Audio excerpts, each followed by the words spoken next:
Good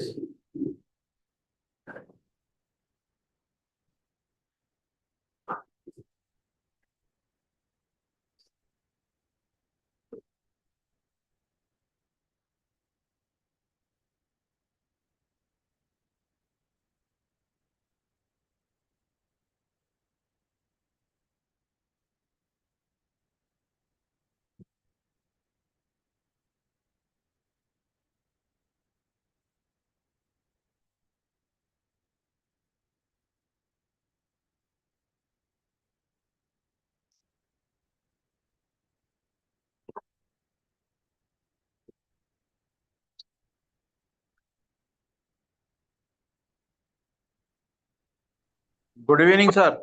Good evening, good evening. We'll start in 1 minute's time. Okay, sir. Right.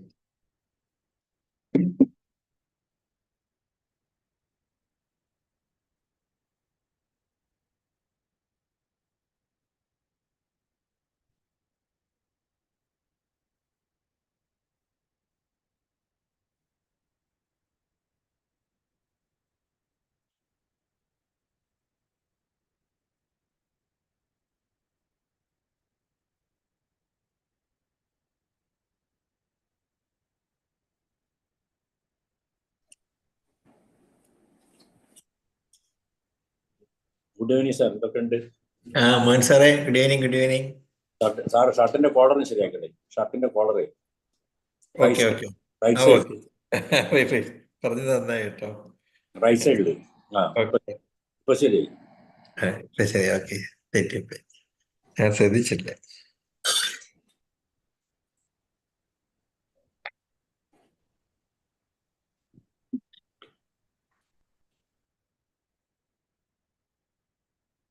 I think we will start. Shall we? Asmita, shall I start? Anyway, we'll start now.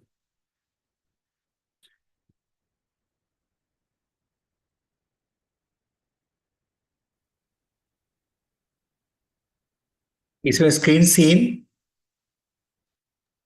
Yes, sir. Okay. So we'll start with the ultra short case first, and then we'll go to the proper cases. So the story of a 58-year-old male. He gives a history of episodes of sudden dropping of the head, drooping of the eyelids and body with collapse to the ground with intact consciousness for the last 6 months. In fact, the video was taken from the home video, taken from the relative, sometimes only on drooping of the jaw or the neck. This only complaint, in between perfectly all right. So 58-year-old man, history of sudden dropping of the head, drooping of the eyelids and body with collapse to the ground with retained consciousness for the last 6 months. It occurs some days 1 or 2 per day. Some days only on drooping of the jaw or the neck. This is the video of the patient sent by the lady. This is during the episode. The patient is conscious, he is aware of things surrounding, aware of the surroundings, but unable to open the eye, unable to lift the head, unable to speak.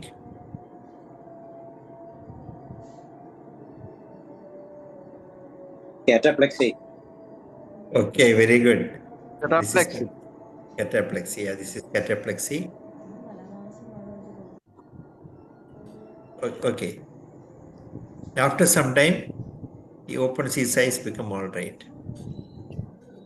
So most of them is part of an narcoleptic tetrad. Sometimes it can be secondary to some brainstem lesion or any Niemann-Pick disease. It can be symptomatic cataplexy also. This was idiopathic. His MRI was normal. And the episodes are precipitated by watching TV or when someone calls him from unexpectedly. Okay, that's a short case. Now, I'll go to the proper case now. The story of a 15-year-old boy. He was seen by me on 15/10/24 this month. He gives history of pain in the right thigh and shoulder region about 1 week back, followed on the same day by difficulty in walking and difficulty in getting from the chair. There is no sensory complaint. The weakness has slightly progressed for the last 2 days. So total duration is only 1 week. Progression for the last 2 days. On leading question, he gave history of fever 3 weeks back. Okay, now let us see the video of the patient. Inhalers were normal. Upper limbs tone, power were normal.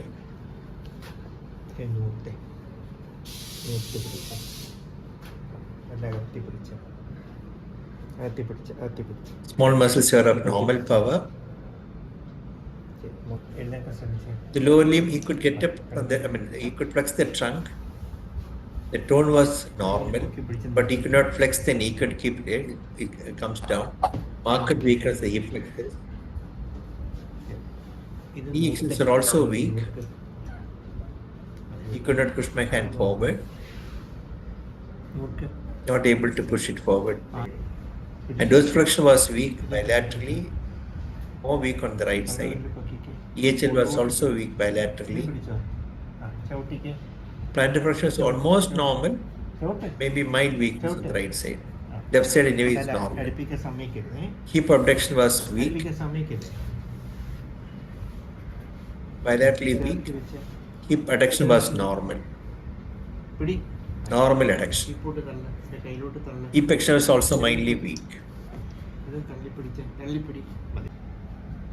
The reflexes normally reflex are well acceptable.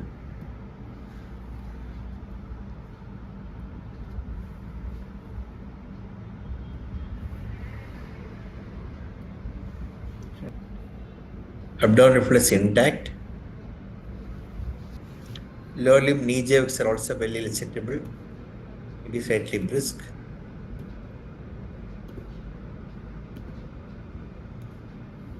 Angle check, left is normal, right is also normal, but slightly less on the right side. Maybe a little less.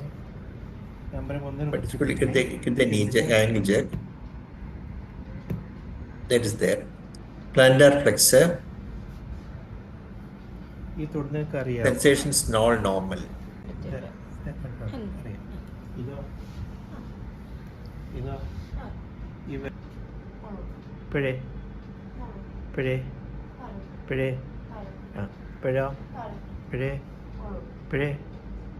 Normal. He could not stand because he used to buckle down the knee. He has to be held by 2% support.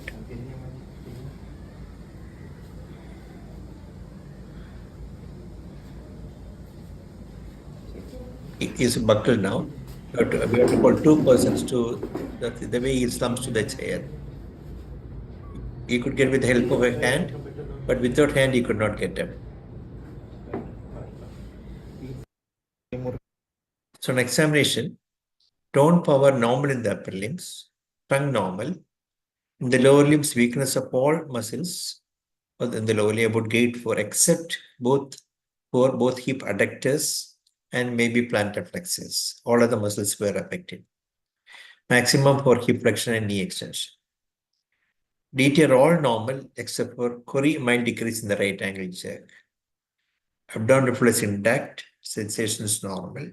Cannot walk without support and buckles and walking. So what is your diagnosis? So, sir, primarily it looks like a disease in the muscle, predominant in the muscle, mainly involving the lower limb, proximal more than the distal. There is involvement of distal also, but proximal hip flexors, hip extensor are more weak. Correct. Am I right, sir? Yeah, but you think, see, usually in the myopathy, if it is a proximal myopathy. I am not telling myopathy. I am telling that predominantly it looks like a muscle disease. That means okay, because there is no sensory symptom, and also the jerks are comparatively intact except the right ankle plus minus, and weakness is restricted to the muscle. So a likely chance is primarily preceded by a history of fever. Yeah, 3 weeks back, correct. 3 weeks back there is a history of fever. So we will think about, so anything related to fever, we must have to keep in mind, predominantly involving the muscle, number one. Number two is because the right ankle is little bit depressed, So we'll also keep the possibility of some amount of radicular involvement in that situation. Correct. Perfectly right. So usually, if we consider a muscle weakness due to myopathy, again, we can explain by a proximal muscle involvement. By the time distal muscles are also involved, we expect some amount of involvement of the upper limbs, also proximal muscles. So that is strictly odd for a myopathy. It's not a limb girdle pattern, only confined only to the lower limb. That is slightly odd for a myopathy. But still, that possibility cannot be ruled out because the retained reflexes with the affected muscles have to be kept in mind. And yes, you said there is no sensory findings. Okay, any other thought anyone would like to mention? Axonal variant of GBS.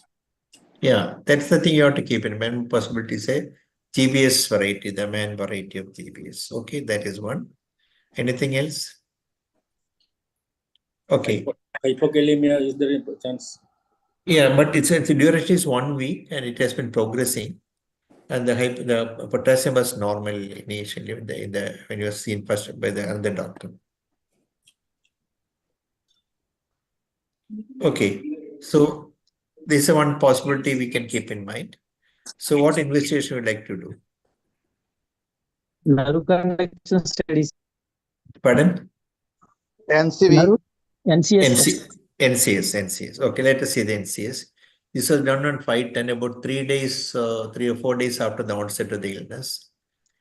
Normal, upper limbs normal, as expected. Lower limb motor contraction also normal. Peroneal 10.9 on both sides. ATBL 14 and 12. Amplitude is normal. Distal latency is also normal. And conduction velocity is also normal. Coming to the sensory potential also normal. The FAV is also normal. So what do you want to do now? How long is the illness? 2 weeks, sir? This total duration is 1 week duration. By the time he came to me, this NCS was done 3 days after the onset of the illness. When the patient went to another doctor, he did an NCS. This is NCS finding. CPK, what was, sir? Pardon? CPK? CPK, I don't know. It was done or not. It was not done, I think. CSF analysis, sir. CSF was not done. CSF was not done. I also did not do the CSF. MRI dorsal lumbar spine. Okay. So this conduction was done by you or previously? No, the conduction was done. This is a previous conduction. And on the 3rd day of the illness. And repeat the conduction. Repeat the NCS. Okay, repeat the NCS. Okay, this is one the reliable person who had done the doctor, I know, is a very, very reliable person. Okay, this is FA. FA latency is also normal. Okay, the MRI was done. It came with MRI. This is MRI, the lumbar spine. Whole spine. This is a lumbar spine. T1. Axial cuts.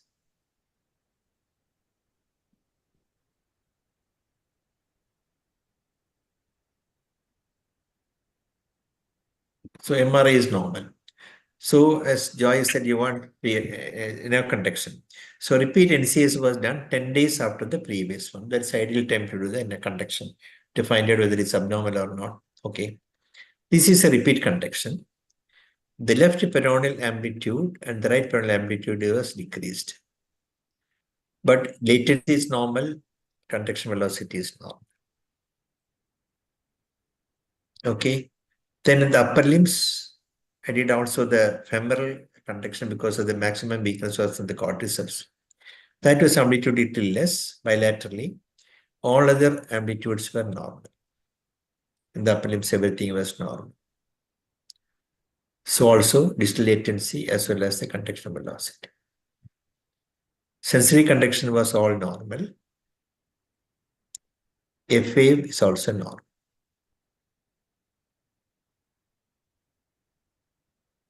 So what is the diagnosis? GBS axonal. Axonal variety. Okay, good, very good. We think axonal variety from there is a AMAN variant. Okay. So how will you treat it as GBS now, or will we do something else? Okay, we'll treat this side. Then So we offered the diagnosis. Then the immediate question came from the parent. So what is the prognosis in the child? You're asking me to give 2 lakh worth of injections, and then what is the prognosis? What will you give? Likely to be good because the conduction is still not very much affected. No, it's the other way around. If the conduction is affected, then it's better, get a better prognosis. Demyelinating type has got a better prognosis than the axonal variety. Now, the axonal variant, if the conduction is not very much impaired, it's likely to have better. Yeah, that's a good point. So you got AMAN with the reversible conduction, it's good prognosis, correct? The demyelinating type has got a good prognosis. But the classical AMAN variant of axonal type has got a poor prognosis. So what will you like to do? You're right. Then what will you like to do? Immunoglobulin. And okay, we can give immunoglobulin. So the problem is we have to pronounce this sort of time. So could it be a case of AADP with distal conduction? It's got AADP demyelinating type with a conduction block confined to distally only. Could it be that? What was the TA pickup like? TA pickup is also there, normal pickup, not much unaffected.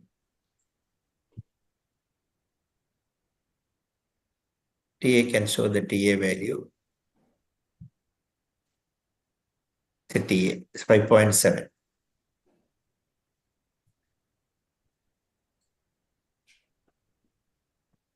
It could be.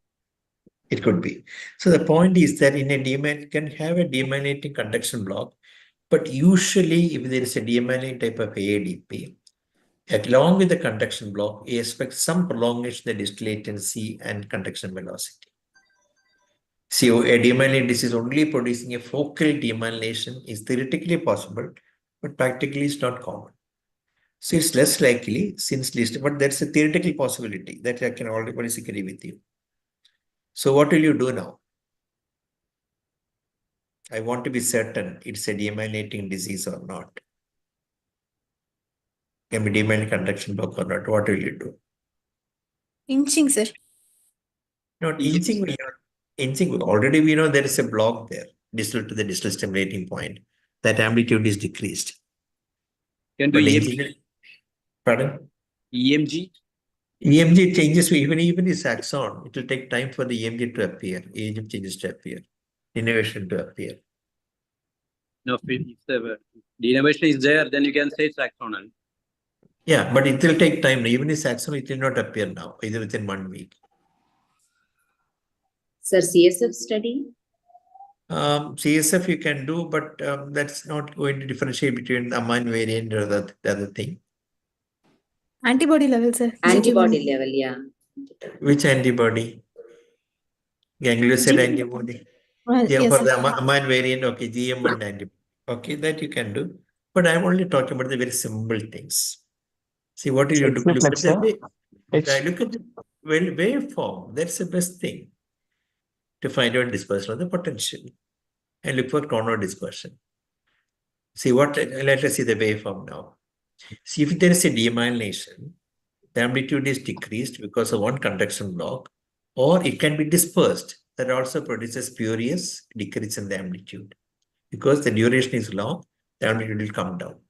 And in between, you can, that way you give help. Second thing, you can look for the chrono dispersion in the FA. What is chrono dispersion is that, suppose you're giving a 10 stimuli at the FA, 2 or 3 may be only conducting normally, other thing will be later. If you take the FA latency alone, what you are checking is the FA minimal latency. If only 2, suppose imagine that 10 fibers are there, is there in the nerve. Only 2 of them are spared, all that 8 is affected. That 2 will produce a normal FA latency. Okay. But if you got a demyelination affecting the other nerves also, the other FA will come at different level. Some of them will be delayed. So look for a chrono dispersion. I'll tell that a little bit later on.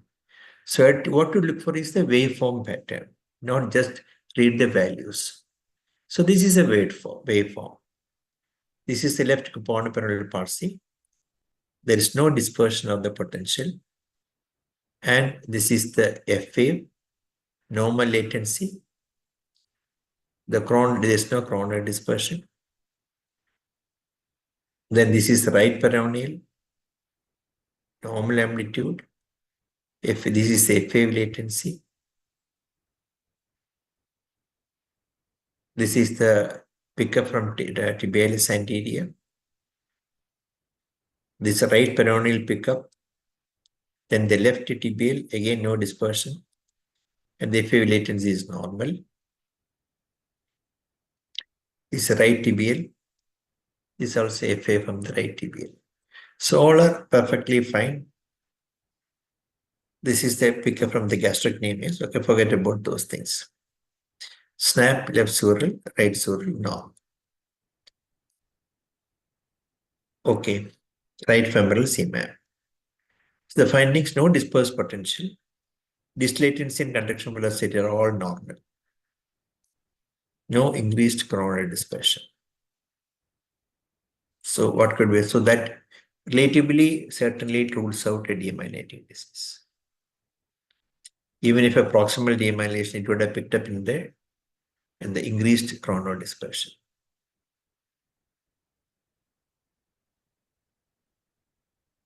So what diagnosis? Axonal. Axonal, correct. So it's AMAN type. So patient was given IVIG for 5 days. Okay, this is after 5 days. Got a remarkable improvement. We don't expect in AMAN axonal type.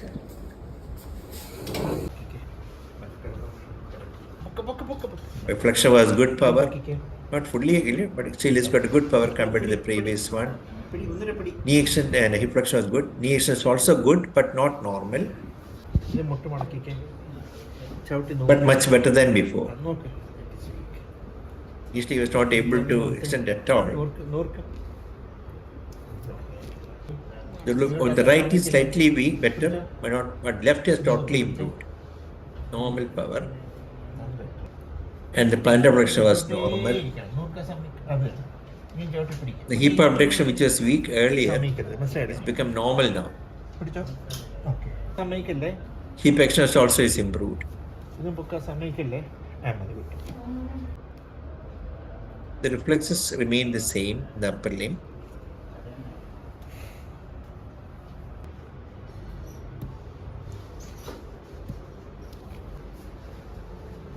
Angle jack is very acceptable. Also left angle jack. And down.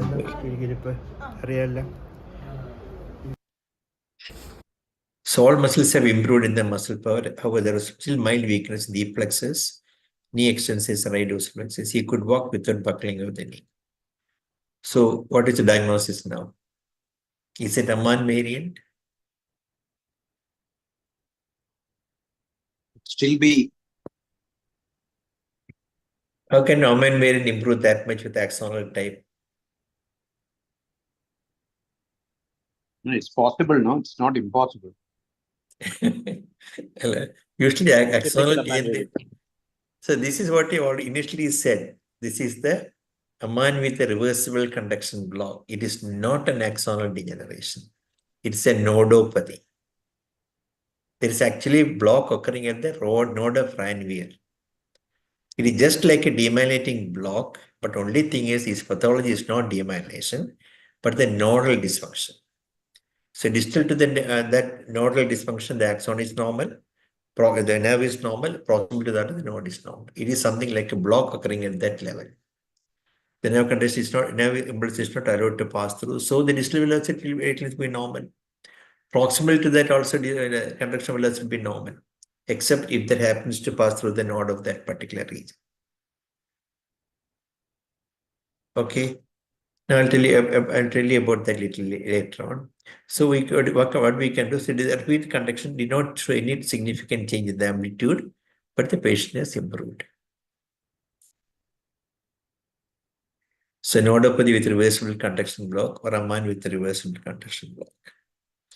Now in AMAN, 3 patterns of conduction abnormalities can be seen in AMAN. One is a simple axonal degeneration, 48% due to Valerian degeneration. Second, reversible conduction block, about which I'll tell you later on. Absent FAs as the only isolated abnormality. Now, AMAN with axonal degeneration and AMAN with, in fact, the AMAN with conduction block should not be called as AMAN because there is no motor axonal involvement. So, in fact, it has to be called something else. AMAN with conduction block are the two extreme ends of the continuum. Both are associated with Campylobacter jejuni and antiganglioside antibodies. Now, let us see AMAN with reversible conduction failure. The antibodies to gangliosides at the nodes of Raynaud's lead to reversible conduction block or slowing of large diameter myelinated fibers, so-called pseudo-conduction block, and mimics demyelination. The conduction block resolves rapidly, leading to increase in the distal amplitude 2 to 5 weeks time, without excessive temporal. That's a key point. The temporal dispersion is because the different fibers in the particular nerve, so 10 fibers are in the particular nerve, they're all conducting at different velocities. Since they're conducting at different velocities, the potentials which end and the CMAP which occurs in the end comes at different times. So the summated potential will be broader and irregular, and you get a dispersed potential. So to produce dispersed potential, there should be a demyelination. The velocity change will be different in different nerves. But in nodopathy, when there's only a block at that level, this will not occur. All the impulses are decreased at that particular time. Whatever is allowed to pass through normally. The latter feature helps differentiate from AADP, conduction block with temporal dispersion, and AMAN with axonal degeneration. So this is a picture. This is the nodopathy where the receptors have been destroyed by the disease. Once it becomes, so what will produce, there is the diagram on the first side. You can see the day 8 conduction, there is a conduction block. The distal amplitude is normal, proximal amplitude is decreased. But as the disease, as the recovery occurs, the receptors are all become normal. The sodium channels come back normally. So what will happen? The distal, not only the distal amplitude, the proximal amplitude, all will become normal. In addition, distal amplitude, proximal amplitude also will become normal. Because there is no block there. The block has become reversed. That is actually the nodopathy with the reversible conduction block. Here it manifests only as decreased CMAP amplitude without any prolongation of velocity or prolongation of the distal latency. It behaves as if some of the nerve fibers are blocked at that level. Now, contrary to the other thing, in axonal degeneration, what happened means that the abnormal amplitude reduction in the proximal CMAP due to conduction block at the proximal segment, and in serial recordings, it progresses to distal reduction of the CMAP amplitude due to distal Valerian degeneration. This is associated with poor prognosis. See, for example, if you take that, this is the nodopathy, node is affected here. Here is affection. Okay. After some day, distal to the whole axon get degenerated. It is see, this is a receptor, the node of Raynaud, the receptors have gone. So this becomes totally disrupted. This will, when the myelin will retract, and this will permanently, the axon will degenerate subsequent part of the nerve get degenerated. So what will happen? So this is the distal amplitude, this is the proximal amplitude showing the conduction block initially. But as time passes on, the distal part of the nerve also cannot be stimulated because the axons will die off. So you get the amplitude will become small, whether you stimulate distally or proximally, mimicking a typical axonal degeneration. And that is the AMAN variant. It starts as a conduction block, but that means in the sense that amplitude is decreased on the distal stimulation. But as time passes on, proximal also get degenerated. So you get axonal type of NCA study. So this is the classical AMAN type with a poor prognosis. So this, any questions in that? If you are not understood, please ask me. I can clarify the question. Early intervention will determine us whether it will go for axonal degeneration or. Sometimes it will be very difficult to differentiate initially. That is, we look for if there is any dispersion is present, or if any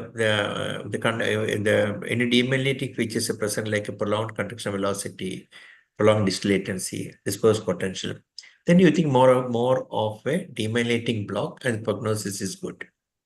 Okay. In the initial phase, when you get only low amplitude, it will be difficult to say whether it's axonal type or axonal type degeneration, AMAN type, or a neuropathy with reversible contraction. For that, you have to do a follow-up NCA study. You find that in the axonal degeneration, the amplitude will further go down, whereas in the reversible failure, the amplitude will come back after 3 to 5 weeks time, and the prognosis also will be better. Okay.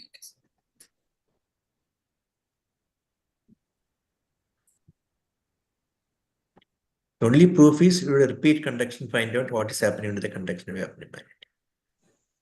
Sir, is there any role for the neurophysin 155 antibody? In fact, there is a definite role for neurophysin antibody for AADP as well as CADP. But the presentations of those with neurophysin antibody positive type of presentation is odd and little different from the classical one. The AMAN type, usually it is the antibody in AMAN is the GM1 type. But there's some kind of neurophysin antibody can also present like an AADP and a CADP. But that's already coming up now. But many, as shown before, many normal individuals can also have the neurophysin antibodies. The real value of that, to find out whether how far it is significant, we have to wait and see the outcome in those patients.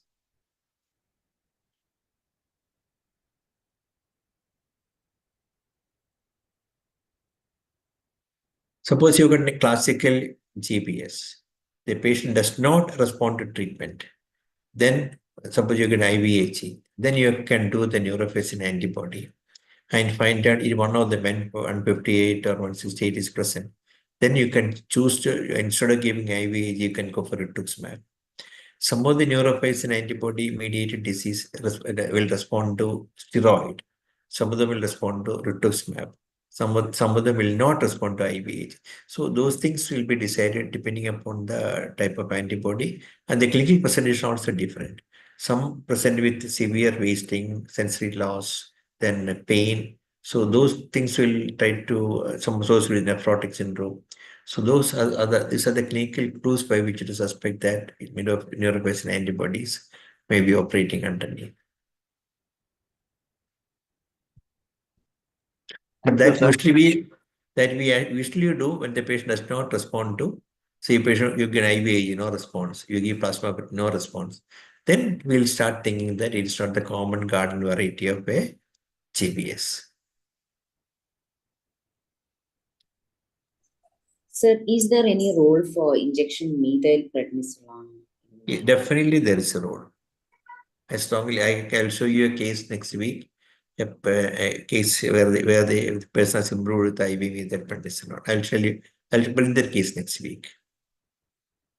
Sir, how long shall we wait after giving the 5 days dose of IVIG to look for the response? No, sometimes they start improving when the second day onwards. But usually we wait for 1 week for the effect to come. After 5 days, another 1 week, or as a whole, including the 5 days of IVIG. Yeah, and after completing the course of IVIG, so recently I have one patient, young patient with faciobulbar as well as limb dominant axon AMAN variant of GBS syndrome. So patient has already got the 5 days of IVIG, and patient was put on ventilator on the second day. And to start with, there was severe dysphonia, and after getting the first day of IVIG, patient developed the facial weakness, and on the fifth day, patient is still on ventilation, and power is around in limb powers is around 1/5. So in this scenario, should we send the at this point send the other nodopathy panel for screening? Yes, definitely you should send for a neurofacial panel. Previously in such situation, when this neurofacial antibody all came recently only. Previously in that situation, people used to repeat the IVIG, or sometimes instead of giving IVIG, switch to plasmapheresis. There is a theoretical objection to plasmapheresis in that if you give plasmapheresis, whatever IVIG you are given will be taken out by the plasmapheresis. But again, you can counter argue in that way that the IVIG has not anyway worked. Then how do you know that your repeated IVIG is going to help? That we are not certain. So this is arbitrary. Previously, repeat IVIG, or what I used to give initially was I stop IVIG after IVIG not respond, give plasmapheresis. So why don't we give plasma exchange first? That's the ideal thing. That's the best thing. If the patient, if he's not a sick patient or no contraindication for plasmapheresis, the first line is IV, plasmapheresis. That should be the teaching. Yeah, but that, in fact, literature-wise, efficacy-wise, both are same. But it is the comorbid conditions which determine whether to give or not. But in this child, IVIG was given because the parents were slightly apprehensive type. And this is a child, you need a less amount of money is required for the IVIG because his body weight is less. Otherwise, in adult, I would definitely go for IVIG, plasmapheresis.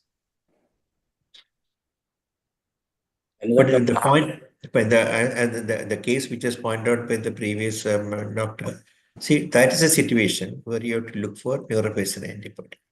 Irrespective of the fact that you are given IVIG, patient has worsened. Then that situation, that means it's not a common variety of HAPS. There is a role for rituximab also, if the antibody comes as positive. Even if antibody is not come as positive, you should try that. What about LP? In such cases, LP is not done. And LP is only for when there is a diagnostic dilemma and think of to rule out other causes also. Suppose G-based presentations can occur in sarcoid, HIV, lymphoma, and those conditions, if you Lyme's disease, those conditions, CSF is required to find out other causes.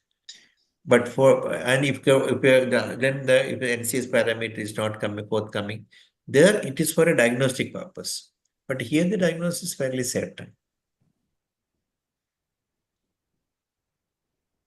Typically, it's 3 weeks prior fever and weakness. Sir, is it true that some neuropathies respond better to methylprednisolone rather than IVIGs? Yes, you are right. Some neuropathies. I'll bring another. Yeah, please. Sir, in this patient, sir, what is your suggestion? Should I wait for another 7 days and send the nodopathy panel, or I'll start directly the or other therapy, either rituximab or IV steroid empirically? Yeah, in fact, that is a very, very important question, difficult question to answer also. So, in fact, we have waited sufficiently for the effect to come for the previous therapy. So, you could send for the neurofacial antibody panel. That will take for 1 week for the result to come. Whatever it is, you can try other modalities because what matters is the patient's life. So, if we apply the empirical therapy, what will be your option, sir? Steroid or the rituximab? No, rituximab will be the best thing. Then those situations, resistant time. Okay, thank you.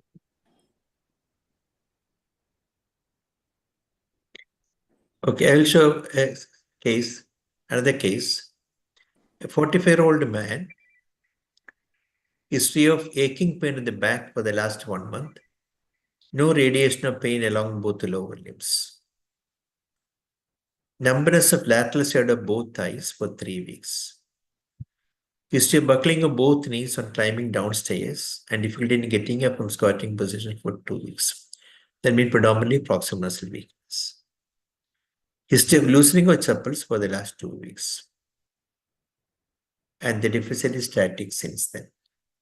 So 45-year-old man came with aching bone in the back, then numbness of lateral side of the both thighs, then developed buckling of both knees and difficulty in climbing downstairs and getting up from squatting position. Then loosening of chapels almost simultaneously, but started with proximal muscles. This is the video of the patient. His cranials are all normal. Just like our boy, his upper limbs are all normal power.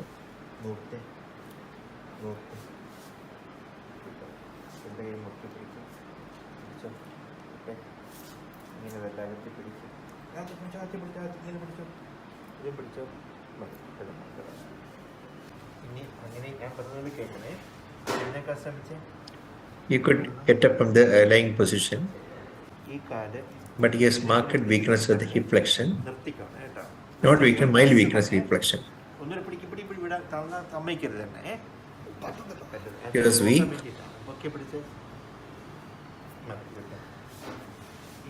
The knee extension is also weak. He couldn't do that. Significant weakness of the knee extensor. Hip abduction was also grossly weak, just like the boy's condition. The hip abduction was relatively normal hip abduction. Hip extension was weak, but not much weak as the other muscles. Dorsiflexion was weak bilaterally, more weak on the right side. More weak on the right side. AHL is weak bilaterally.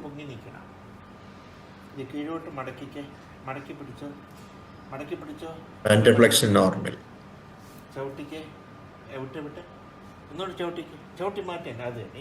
Normal plantar flexion. On lying down, his hip abduction was weak on the left side, but on the right side it is about just 3 power. But on the right side it's not even 3, just 2 only. He couldn't even lift it against cavity. On keeping it drops down. Hip abduction was grossly weak, but all of the muscles.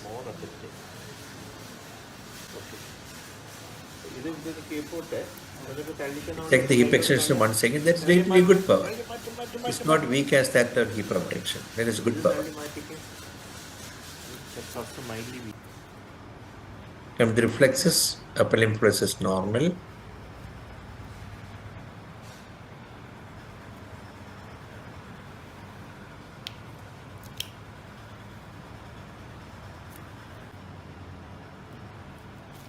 Knee jacks normally elicited. Sorry, knee jacks were absent bilaterally. Both knees were absent. Ankle jacks are elicited.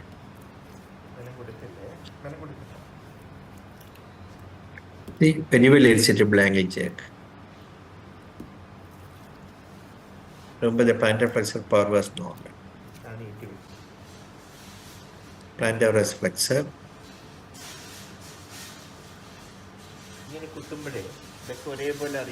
Sensations normal.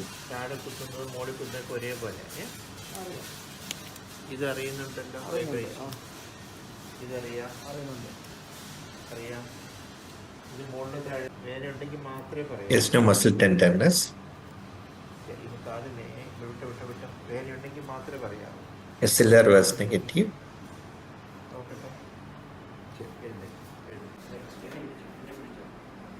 He couldn't get up from the stool on his own.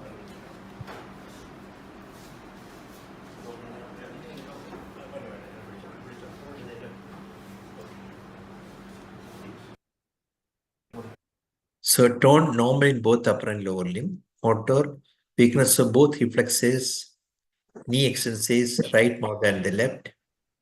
Weakness of hip abduction, grossly weak on the right, only just 2+ on the right and 4 on the left side. Adductors normal on both sides. Hip extensions 4 on the right, 4+ on the left side. Weakness of both rows angle more on the right side. EHL weak bilaterally, plantar plexus normal. Knee jacks absent bilaterally, angle jack normal, sensations normal, SLR negative. So where is a localization in this patient?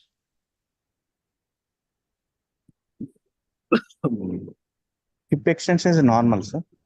Hip extension is almost, not perfectly normal, almost normal. The maximum, that's about 4 plus on the left side, 4 on the right side. Hip abduction was 2 plus on the right side.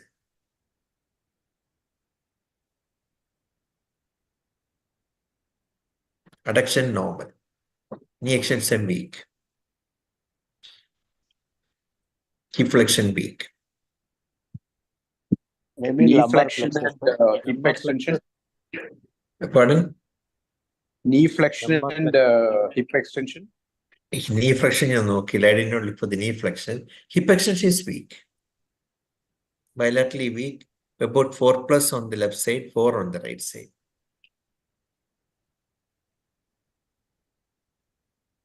Flexopathy or flexoradiculopathy, sir?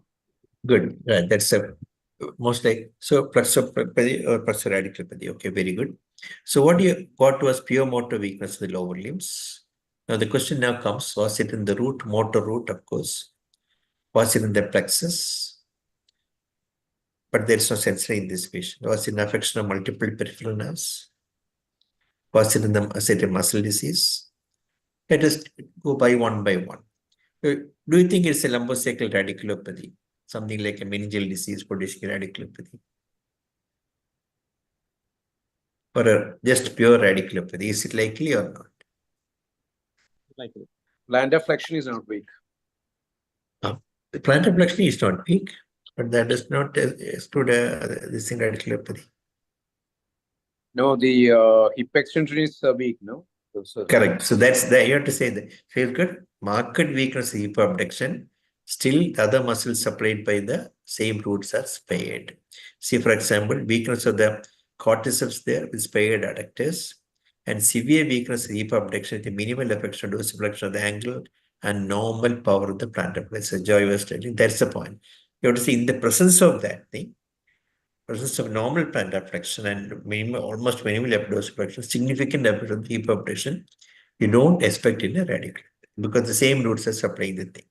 So that's so unlikely for a lumbosacral radiculopathy. Can be plexopathy. Without sensory involvement, plexopathy is rare, very rare. That's possible. For example, conditions like neurologic hematrophy or idiopathic lumbosacral plexopathy. Some or other different prediction for motor nerves. Sensory may not be affected. The classical also you find, yeah, that's the point. Right? Usually we expect, but we need not necessarily be there all the time. But history was telling numbness of the both thighs and lateral side. Yeah, that's all. It's also telling numbness. Yes. It's the most possible thing because the patchy involvement which can happen in. Right. So this is a more possible thing. The only thing, it's nothing against that, but the odd point is there is no pain. Usually they will have pain, but that need not be there all the time. And usually it's a unilateral affection. Bilateral affection possible, not that's also slightly odd. So nothing strong point against plexopathy. These are relatively odd points. So multiple nerves, anyone will go for multiple monitors multiplex? Only lower limb affected, upper limb not affected, and okay, but say let us see. But suppose after some time the upper limb may get involved. If we take that sense, the real point against nerves. Sensory pattern of. Okay. Okay. Sensory is not affected. We can say predominantly motor nerves are affected, multifocal motor neuropathy type. But ankle reflex is preserved and dorsiflexion is. Yeah, that indicates angle jack is preserved because the tibial nerve is normal. Why can't be conventional nerve? Conventional affection angle jack will be preserved.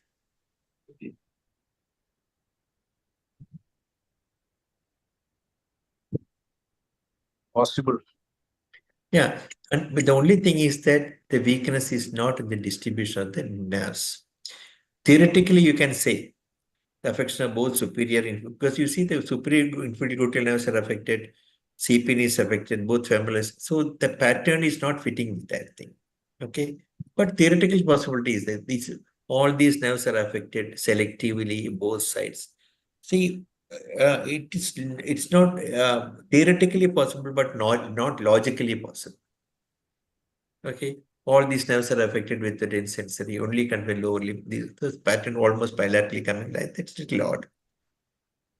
Okay, and of course, sensory, even the complaint is there is no sensory loss on examination. Okay, muscle disease very unlikely because gross asymmetry and sensory symptoms and absent knee jerk with good power. So that's against a man. So which will you vote for? Multiple roots, multiple nerves, more like it's more of like plexus only. Right, plexopathy or something like a radiculoneuropathy type, which we get in a previous patient, GBS like.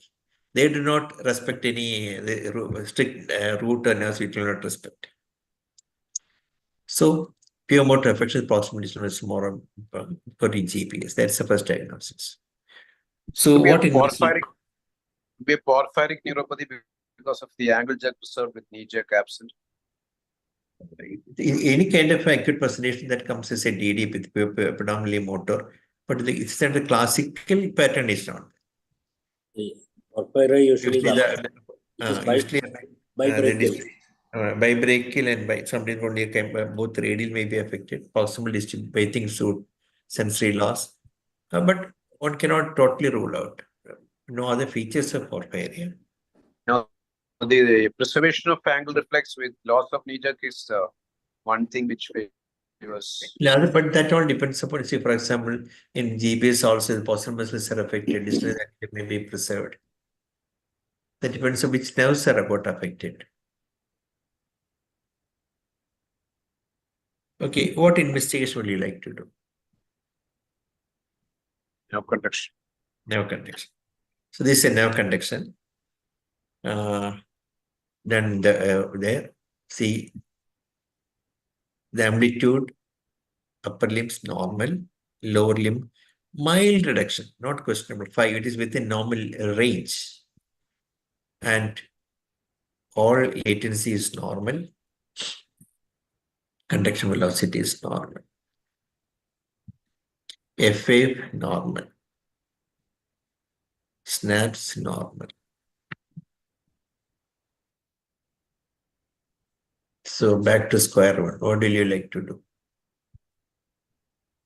When was the nerve condition done? After how many days? 3 weeks afterwards. 3 weeks after the onset of illness.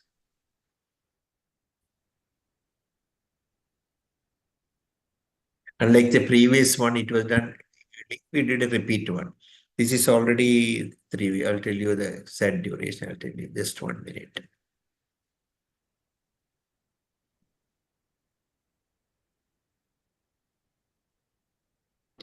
See, 1 month, aching pain 1 month back, then numbness 3 weeks, and weak buckling of the 2 weeks.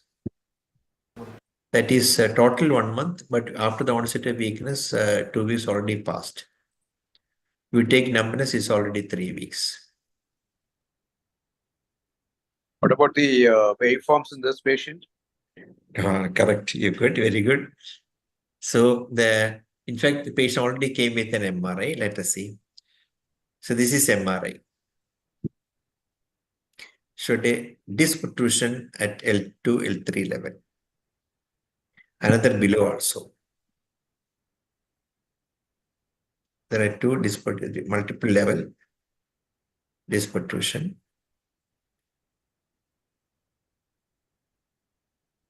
This is axial cut.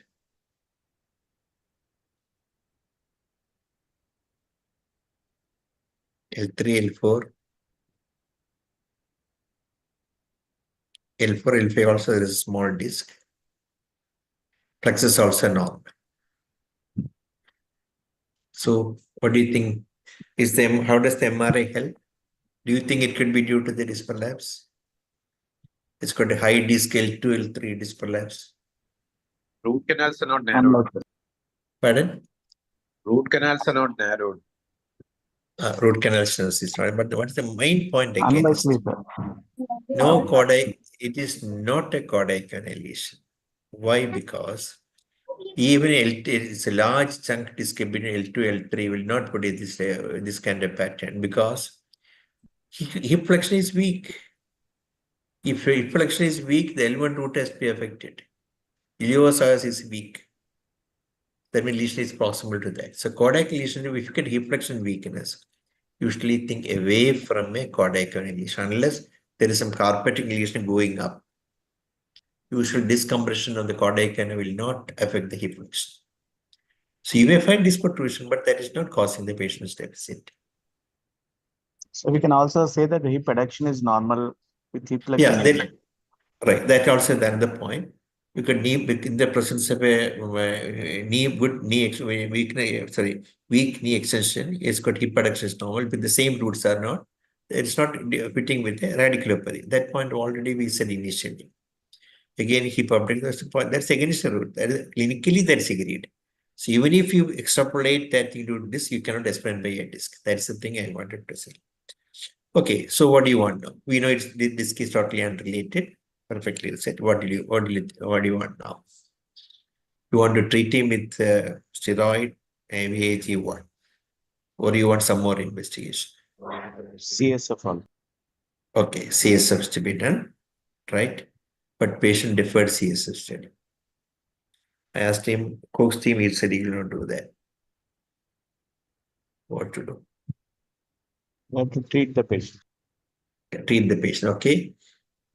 So again, as Joyce said, always find out in disbursement potential CPN. See, you can have relatively normal amplitude, right? According to the criteria. But you find a dispersed potential that tells you it's a demanding. Okay, so we always look for that. Let us see. And you find the wayfare of abnormality and things like that, look for. So this is the right peroneal EDP. There is no dispersion. This is the left peroneal EDP. Again, no dispersion. Right peroneal, right tibial, normal, no dispersion. Latency 3.7. Left tibial, again latency normal, no dispersion. So no dispersion of potentials. What do you want now? FA. Dispersion. Very, very good. So let us see. Look at the FA once again. Let us see the FA persistence. Look for what? FA persistence and chronodispersion. Let us see. This is the FA. This is the FA left tibial. Latency 48. Right tibial FA. This is the left peroneal FA. This is right peroneal FA. Latency reported as 48. So what will you see now? What do you want now? There is some suggestion, sir. You can go for H reflex on this. Okay, H reflex around. Okay, H is mainly for can do that, but see if you got afferent involvement, H is useful. Already efferent part is normal. If you want a proximal afferent involvement, H will be good. If FA is already there to find out motor involvement. You got the point. Suppose you've got FA already is normal. FA latency. That means that one the patient has got only weakness, no sensory involvement. So here, the H reflex no added advantage. Moreover, this angle check is also well preserved.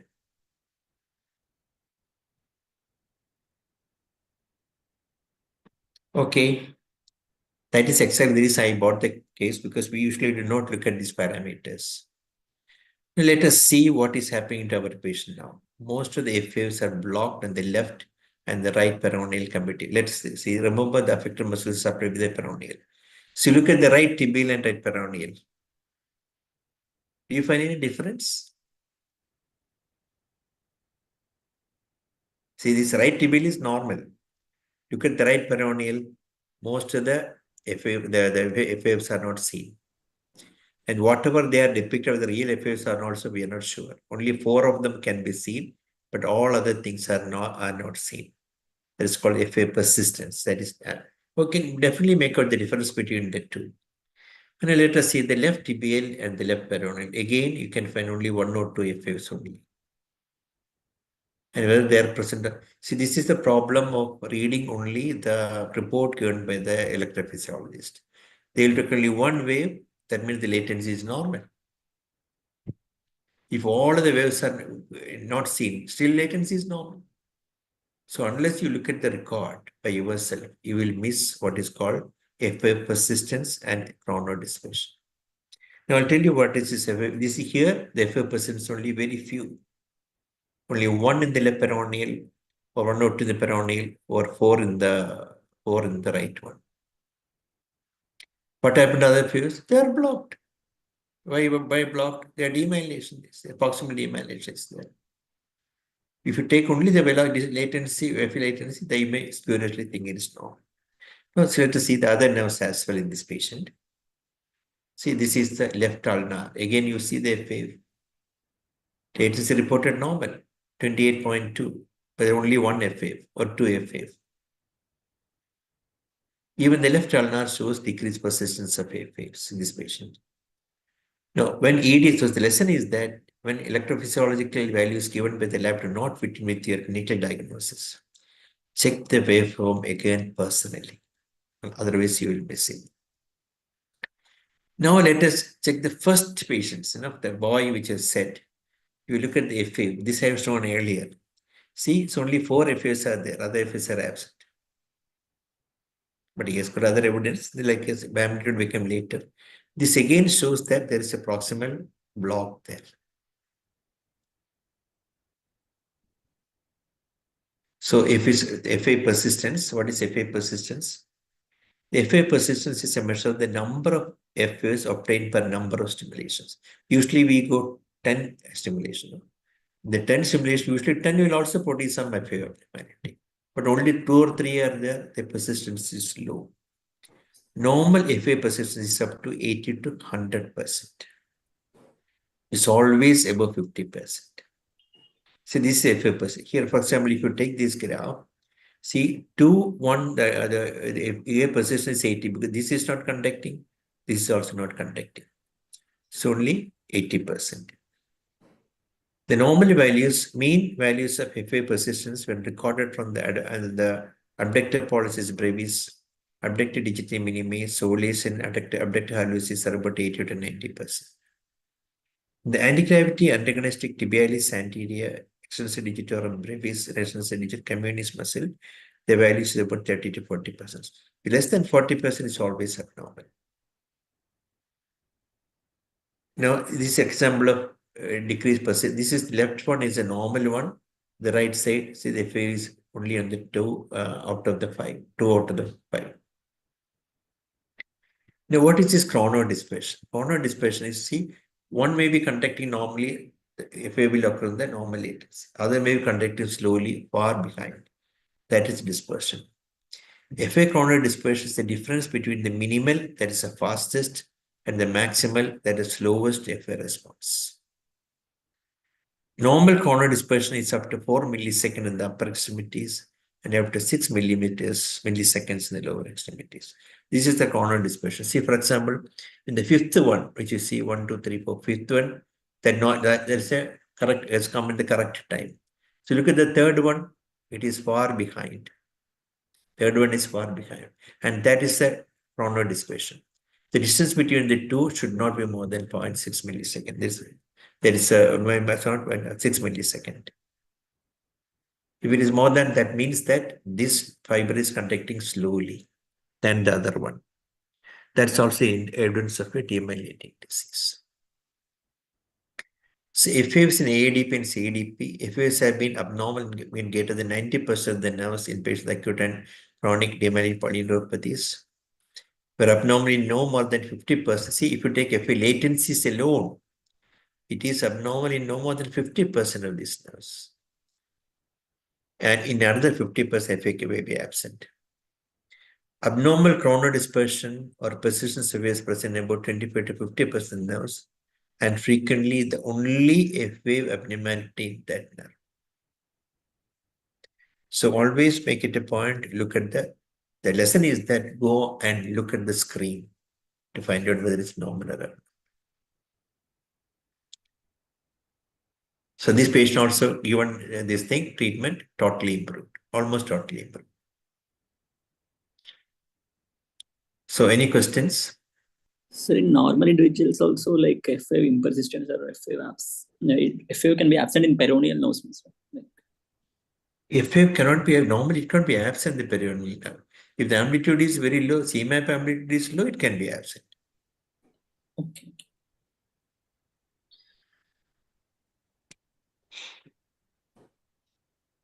Okay, shall I go to the next case or you want me to stop? 40 minutes are there. One more question. One more case, okay. In fact, this case, I specifically what for Dr. Madhuri, she asked a question yesterday, day before yesterday, to answer to that only. Again, but it's a good case, interesting case, challenging case. His complaint started as acute onset of left-sided weakness, associated facial deviation on the left side, numbness of the left face, and was noticed to have squint. You have to clearly concentrate on this case, a difficult case.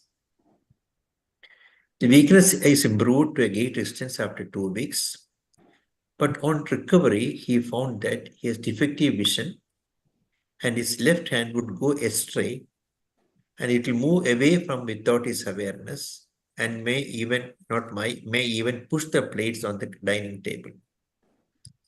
So you had acute onset of left-sided weakness and right-sided facial weakness, numbness of the left face, actually numbness left side of the body also, which are on examination. The weakness improved, but he has some problem in vision and his left hand will go astray and move away from without his awareness. Look at the video of the patient. He has got what nystagmus? He's got a pendular nystagmus going up and down. This one looking to the left side. I'm going to the right side now. Okay. Upward movement normal. It's also got a rotary component of the nystagmus. Oculocephalic, it remains same, it's not correct to be oculocephalic.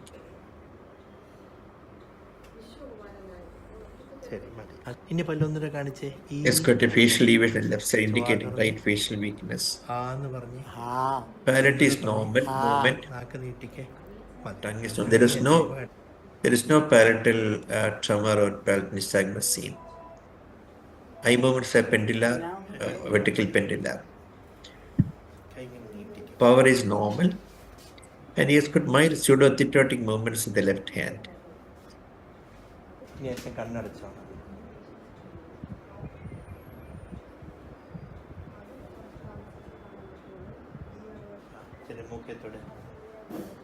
normal, there's no finger nose in the right hand, but left hand showed finger nose in coordination.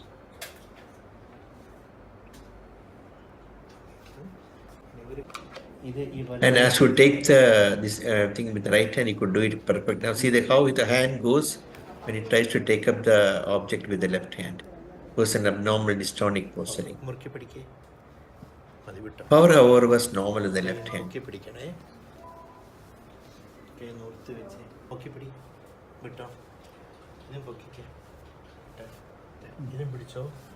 The only power was normal.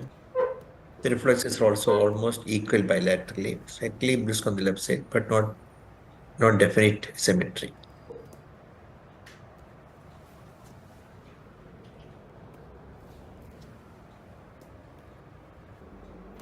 Knee-jacks, both sides sluggish, it's a diabetic. Plantar was flexor.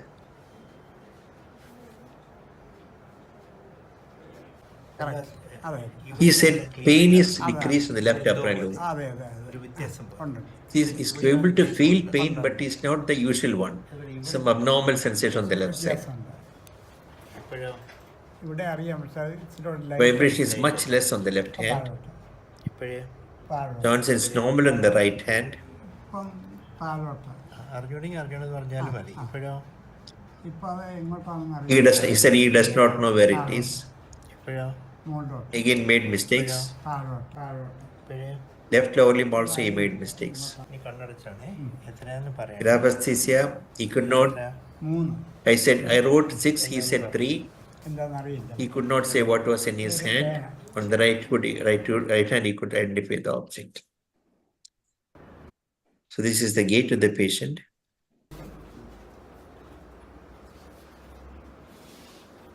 Tendency to the left hand is some kind of a dragging. He does not know where the left foot is. That's the way he's walking.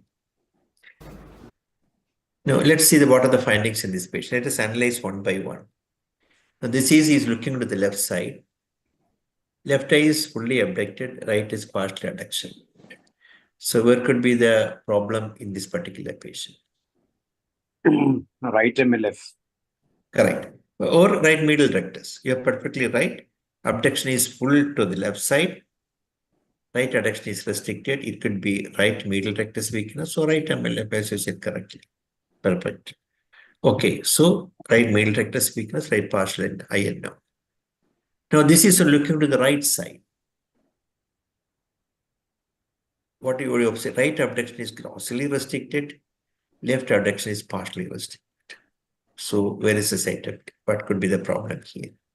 Right abducens nucleus. But what about the left medial rectus? This thing?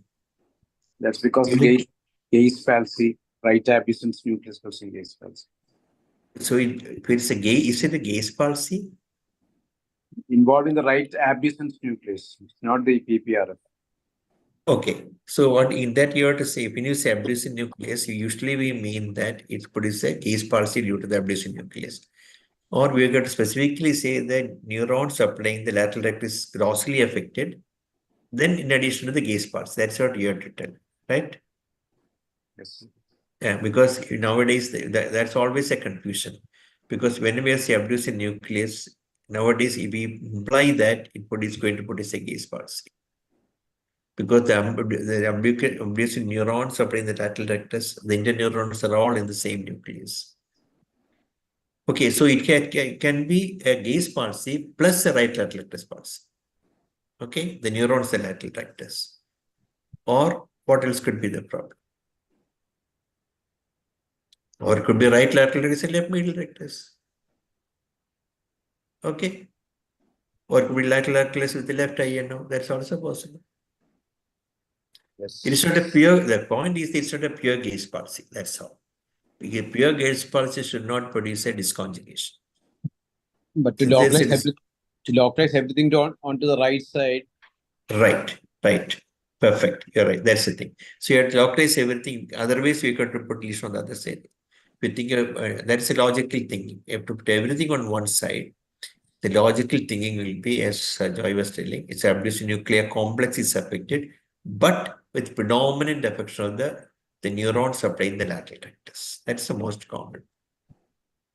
So here in this pattern, maximum abduction failure, mild adduction failure, it means that right lateral rectus is affected pakka plus left INO or left medial rectus or right gaze palsy.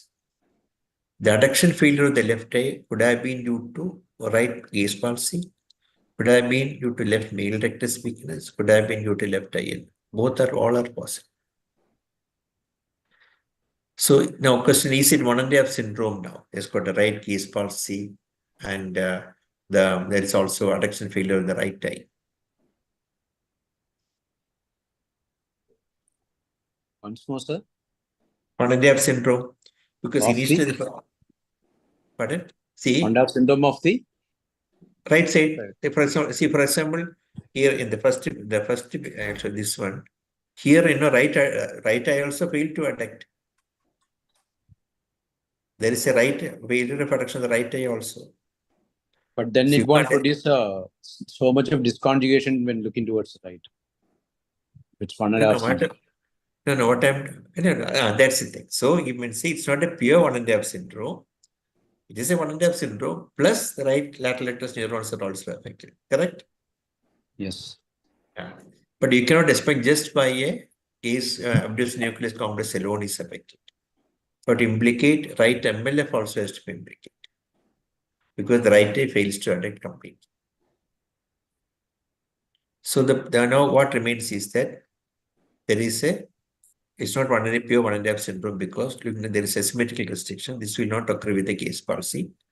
It could be right gaze palsy and right lateral rectus neuron per se affection, where gaze palsy is mild and the effect of the lateral rectal neurons is maximally affected. So now remain right lateral palsy, right lateral gaze palsy plus right INO, or bilateral INO with right lateral rectus or right gaze palsy. That's also possible. To explain bilateral restriction of the medial adduction. Are you following? If you got any doubt, please ask. It's not right gaze palsy, because it's again disconjugate. So it's right lateral. No. That's what I said. See, bilateral INO plus right lateral rectus or right gaze palsy. Or you got cannot be right gaze palsy because it's a disconjugate. Abduction is more impaired. The point I'm trying to say, what you say is correct. The right gaze palsy it's got INO part is there. The right lateral rectus is the right gaze palsy to explain for the left adduction failure. That's what you're telling. What you said is correct because the abduction is restricted grossly compared to the direction of the opposite side. That's the point what you have to say is correct. That is correct. So it will be bilateral INO with right lateral rectus is a possibility. Okay. So then second finding is the right element facial palsy. Yeah, he has got a right left facial sensory impairment. No? Yes, but combined with it is there. That is present on the left face as well as the left upper and lower limb. The pain is less. It's not less. I get some uncomfortable pain on the left side. Then impaired vibration, JPS, impaired touch, defective osteognosis of the left hand, decreased pain on the left side of the body. So where do you want to localize the lesion? It's on the right pons. Okay, right pons is the one which can explain everything. Right.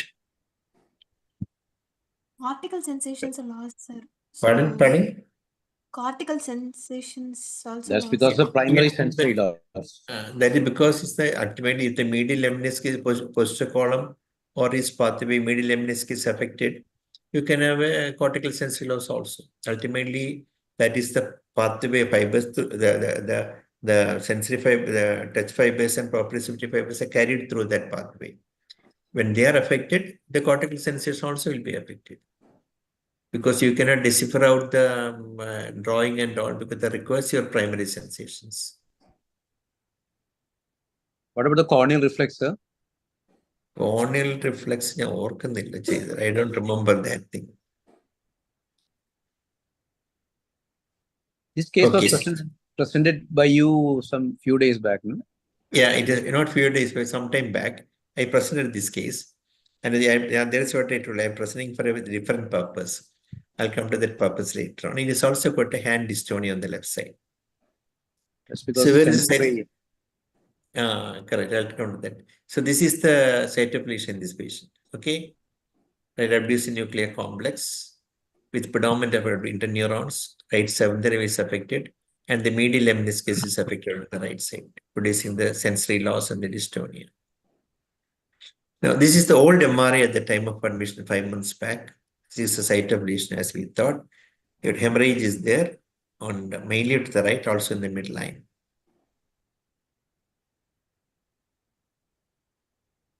Okay, this is the MRI. This is the SWI.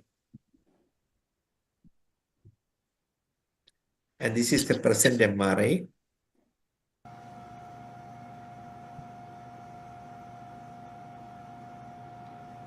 In leftover hypointensity can be seen.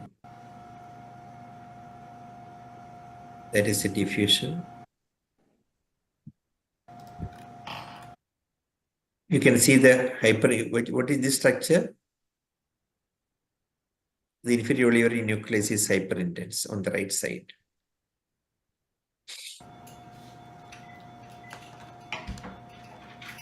It's the old healed hemorrhagic scar. There is again the inferior olivary hyperintensity in the right.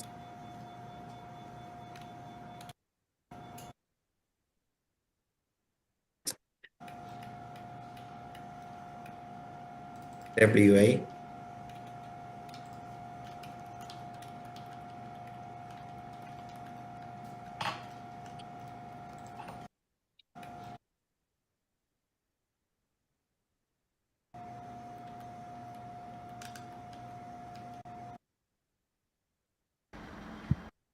That is again hyperdensity there.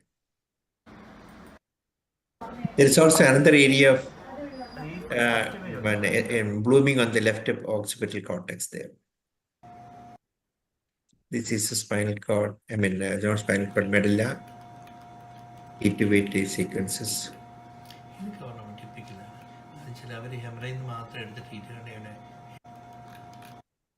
That is the area which you have seen.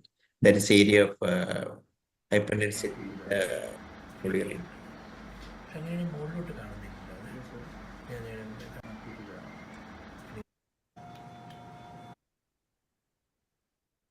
What is the nature of the lesion there? It's a popcorn-like appearance. That's a cover. And you find the right atrophy of the right nucleus on the right side. And what do you expect to find? See, you have got an olivary hypertrophy, but there is no palatal nystagmus when you examine the patient first time. So the patient is examined after 1 month. The findings almost remain the same. The normal dystonic force was not much of a change.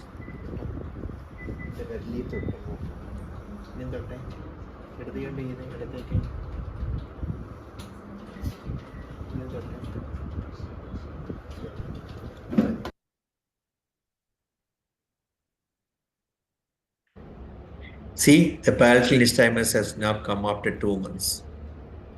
It was not present initially, but now it's got a palatal nystagmus is appearing. And this is usually what happens. You will not immediately after the stroke or anything, the palatal nystagmus will not appear. Because it will take the olivary hypertrophy to appear later on, and that time the nystagmus will also appear, palatal nystagmus appear. Now, this is followed up with 2 months. Okay. Look at the hand now.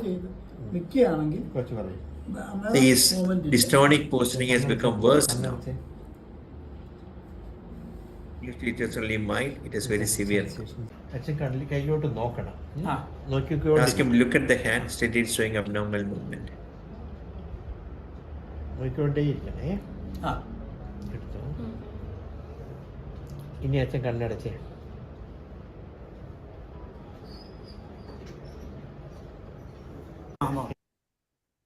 Left has increased. Now let's see that after 2 months, what has happened to the olivary hypertrophy. That is, the hyperintensity is gone, and that olive has become atrophied compared to the left side. Did you see that compared to the left side, the atrophy on the right side, right inferior olivary nucleus? The initial hyperintensity has gone, now it's become atrophied. So what is the case is brought for 2 reasons. One, the palatal nystagmus it was not there earlier. It appeared 1 month later. Initially, as well as after 1 month, the abnormal movement of the hand was persisting like that. After 2 months, it will become very gross. And he said somehow or other you have to control this hand. It was not his complaint initially. Now he is complaining of that thing. So what do you understand by this thing? Why is that his involuntary movement is worsened, even though the deficit is static and he has been healed?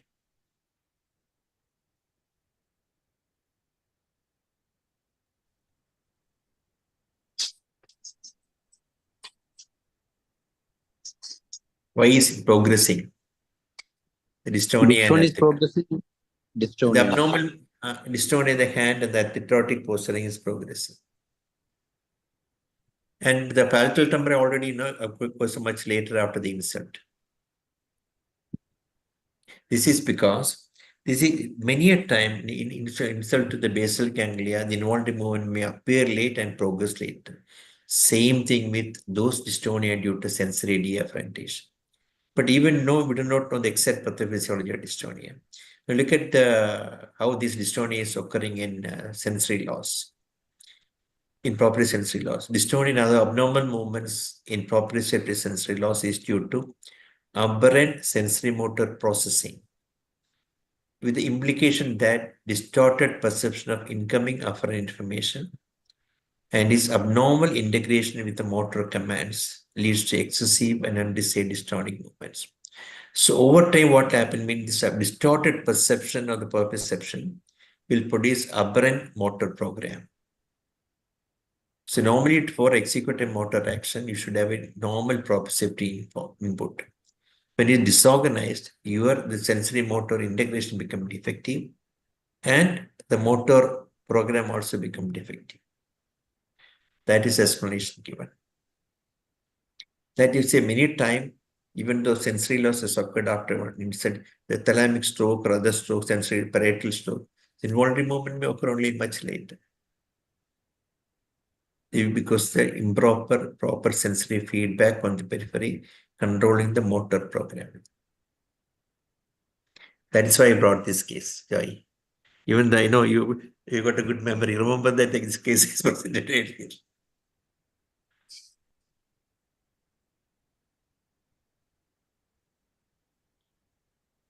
Okay, any questions? Does this post-stroke dystonia respond to risperidone? I do not know because I have not tried risperidone in these patients. But this is sensory, no? So it's unlikely, no? Pardon? This is sensory dystonia, so it's unlikely to respond, no? Very unlikely to respond. There have been reports of hemidystonia secondary to infantile hemiparesis responding to risperidone. Yeah, that is different. That's a different pathophysiology. That is due to the basal ganglia effects. Here it is a deafferentation problem. So theoretically, that should not respond to risperidone. Okay, thank you. Unless it has some modulating action, the reorganization or the aberrant, sensory motor integration pathway. I don't know.